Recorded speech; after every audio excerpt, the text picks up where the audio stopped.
Is it just me, or is the real estate market kind of like an avocado?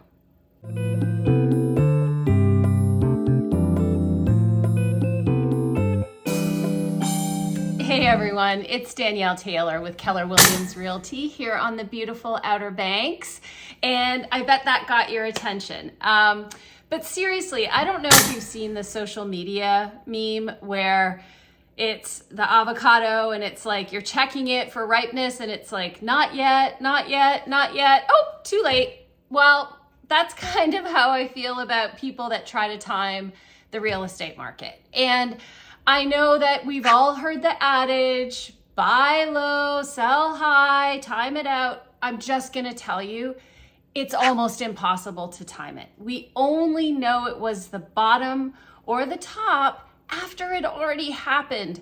And even super savvy real estate and stock market investors have a hard time doing this. In fact, Warren Buffett has a quote, and he was talking about stocks, but I think it kind of applies to real estate as well. And he said, let me read this, the only value of stock forecasters, so I'm gonna insert real estate forecasters, is to make fortune tellers look good. And so I tend to agree. I mean, I really think it applies to real estate. So why is this?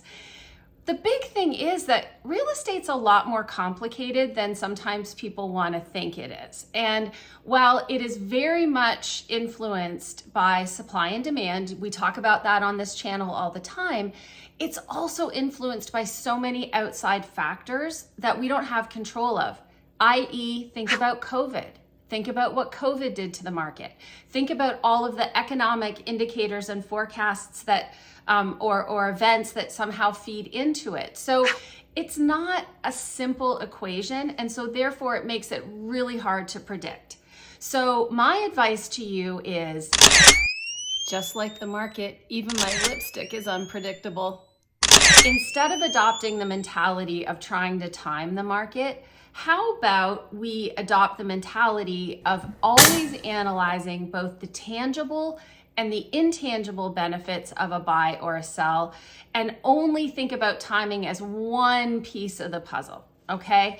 That's my advice to you. So if you're a buyer, remember real estate is a long game. You really should be in it for the long game. It should be a part of your portfolio, a part of your assets, and it should be something that you look at as building equity over the long term.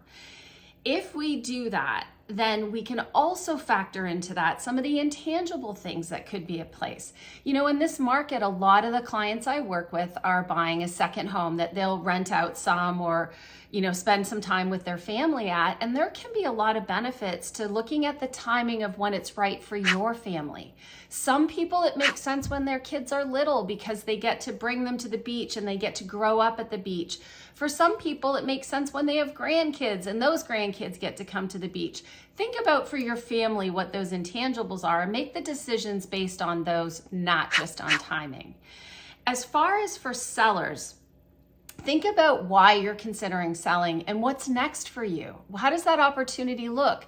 If you delay just because you're trying to time the market, will that opportunity that you're thinking about still be there? So make sure that you're factoring those pieces in. If you're a true investor and you're really looking at real estate just from the tangible side of things, then one of the things you can consider is, see, I waited and it got worse.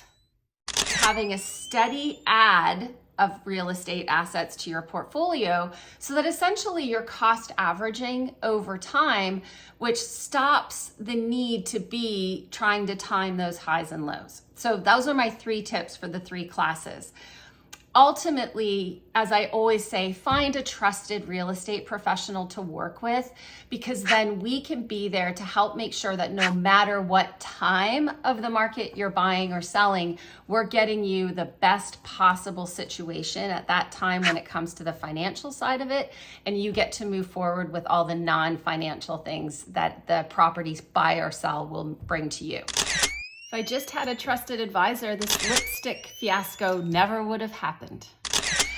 So hopefully you understood that, and just please, please, please stop being an avocado or stop watching an avocado.